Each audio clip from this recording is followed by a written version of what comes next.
Starfield is here. The game is launched for everyone at this point, and it's putting up some pretty insane numbers. On the Xbox side, Starfield debuted at and has consistently held itself as the 5th most played game on Xbox overall. I could see some pushback on people saying, well, it didn't even get to the #1 spot, but frankly, some of these other games are just massive, and even 2 of them are free, and as of right now, Starfield exists as the #1 game on Game Pass overall. But far more impressive to me are the Steam numbers around Starfield, and really how few additional players jumped in with the full launch. Following its full release, Starfield crossed 250,000 players on Steam, and it broke that record a second time just a day later, to now hit an all-time high of 269,000 players on a Wednesday night when most people have work the next day. So I don't think Starfield has hit its all-time high for Steam just yet, and it's likely going to come this Saturday. And Phil Spencer confirms on Twitter that Starfield has exceeded 1 million concurrent players on all platforms for its launch day, making this just an absolutely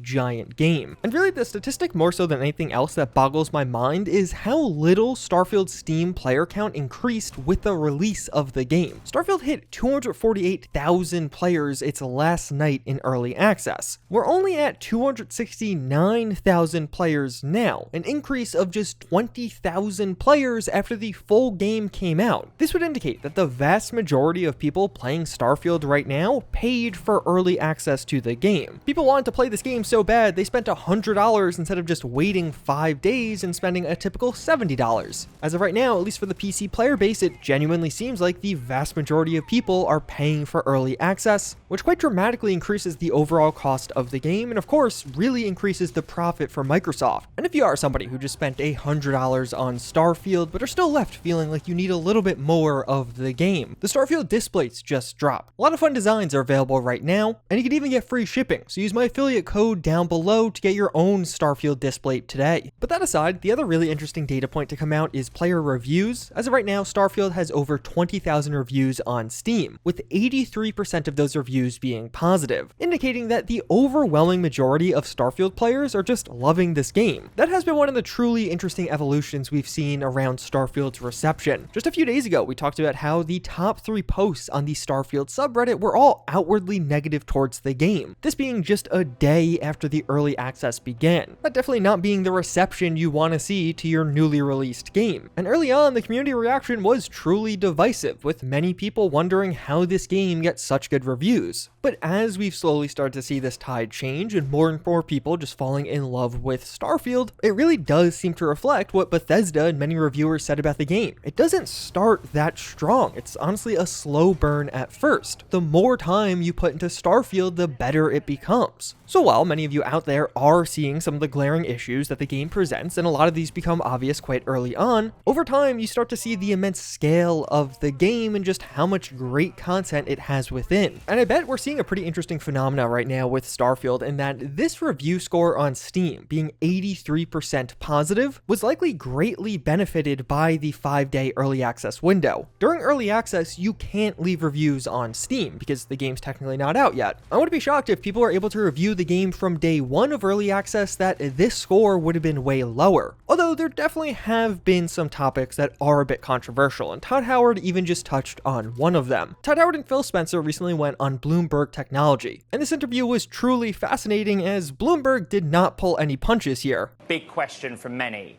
Why did you not optimize this game for PC?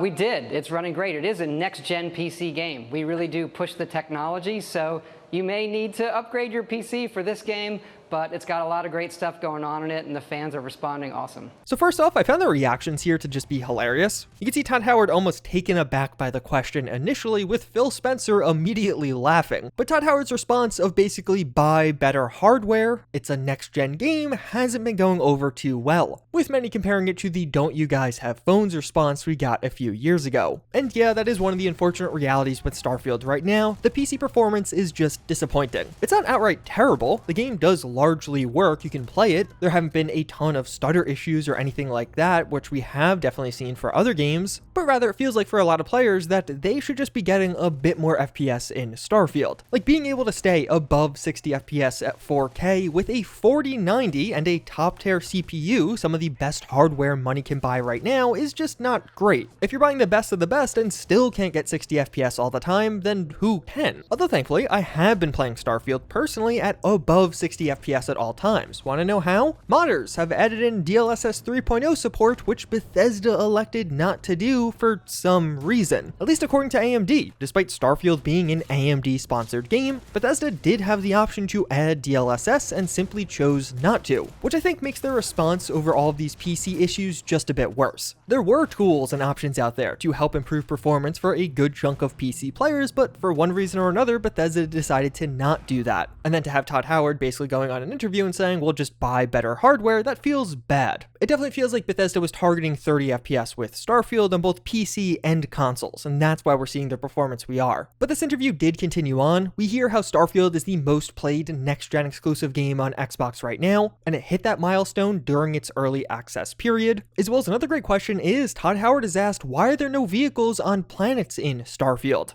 It's a great question, actually. It's something we consider. You know, we're going to do outer space, we're going to do planets.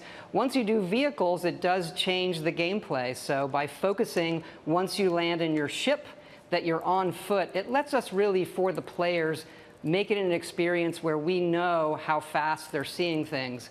In one sense, you do have a vehicle, which is obviously you have your spaceship, you can go around in space, but then on the surface, you do have a jetpack, which you can upgrade, which is super fun, new experience for us. And obviously, planets have different levels of gravity, which make that unique for many planets. And I'm a bit interested in this answer. Did we get a clue as to the DLCs for Starfield, or was Todd Howard just speaking in a weird way? During the response, Todd Howard talks in the current sense. Vehicles are something we consider, and he mentions how they are going to do outer space and planets. Are these upcoming features or vehicles being considered for a potential DLC, or is it just some interesting phrasing? I know at least for me, if you were able to fly your spaceship around on a planet, just like you could in No Man's Sky with a seamless transition, I would be enjoying the game a bit more. It's not like the difference between it being Game of the Year or not, but it definitely would up my enjoyment a bit and definitely make my spaceship feel a bit more relevant overall. But over the past few days, we have seen a few other interviews with Todd Howard go up as well. With the BBC, we hear Todd Howard speak highly of Starfield exclusivity, saying, you know, this is the hardware or the thing people are playing on, so the ability to focus on that always yields a better product. You do want people to be able to access it, of course, but being with Xbox means there is an ease of access for us. And I'm told we're expecting more people playing this launch than anything we've ever done before, and that's despite the success of our previous games. I also think people attach brands to certain games. When you think of Zelda, you think of the Switch. And I think there are times when that can be a real benefit. And although I totally understand the sentiment there, I feel like if Bethesda games were associated with a platform, it definitely wouldn't be Xbox. Bethesda games are best on PC due to the modding scene and the absolutely insane level of mods we can see. Here's where we're at with Skyrim modding right now.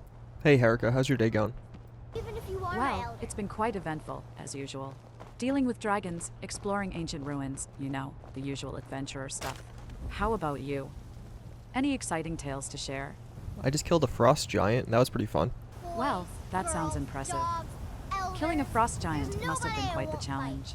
A decade from now, as we're still playing Starfield, you have to imagine there'll be some pretty insane mods available. But some of the best ones, of course, are only on PC. We also got a recent Esquire profile on Todd Howard with a few interesting quotes. One dev reportedly left Bethesda to become a Jesuit priest, but was rehired for Starfield's religious texts. Todd Howard describes how it can only be written by somebody who went and legitimately did it, and studied for years and years. Which to me is just an absolutely hilarious scenario. Somebody leaving game development to pursue religion, only to get a call from your former employer a few years later saying, hey, now we're actually adding a bunch of religious features to our game. Can you come back and help us with that? And in a somewhat similar vein, one very popular Skyrim and Fallout modder known as Eleonora was also hired to work on Starfield. So the person famous for decorating Bethesda games with mods now actually decorated Starfield not with mods, just officially. And it's really nice to see Bethesda leaning into this more and more. Over the past 4 or 5 years or so, a bunch of modders have been hired by Bethesda, and as time goes on, it really feels like modding is becoming a more legitimate and serious way to get into game development. Although from this Esquire profile, we also get some updates on that Indiana Jones game. It seems like we might be hearing more about this next year. Just as the interview was ending, Todd Howard says we'll talk next year in regards to the Indiana Jones game. So perhaps in 2024, we'll be getting a proper first look at the game and maybe even the release of the game. But then we also have the future of Starfield. There are quite a few things we don't know much about right now, but we know they're almost certainly coming. One example are the in-game purchases. The ESRB rating for Starfield describes the game having in-game purchases. But of course, as you actually play the game, there isn't anything like that right now. So I presume this means it's coming at some point, and seemingly it was far enough along for the ESRB to be aware of it. Outside of that, we've also seen mentions of creation credits in the EULA for Starfield, so it seems likely we'll get a new take on Creation Club at some point, as well as console mods have also been confirmed for this game, so that too is coming. And thanks to data mining, a variety of references to both user-generated content as well as a proper store have been found, with mentions like wallets, microtransactions to purchase, and more. I know though, we do have a lot of cumulative evidence pointing towards some type of microtransaction coming to Starfield. A lot of these data mines could just be Fallout 76 leftovers, and they're not necessarily new code for Starfield itself. As of right now, there hasn't been much talk about what is coming next for Starfield. Would that be the first major post-launch update? But of course, the other things like DLC, many of you already purchased, as if you bought early access, you got the first DLC also, but then paid mods, freed mods, and anything else Bethesda has planned. It definitely seems like Starfield is going to be getting a healthy amount of updates over the next year, and I gotta say, I am incredibly excited. And the future of Bethesda is also beginning now. We also just heard in an interview that the Elder Scrolls 6 has entered into full production earlier this month, this likely coinciding with the release of Starfield. In a recent interview, Pete Hines confirmed the Elder Scrolls 6 is early into development, notably not in pre-production any longer. So those are some of the launch updates around Starfield. If you want to find out more, get subscribed. There's going to be a lot more news to cover, or check out this video on some of the best ways to become filthy rich in game.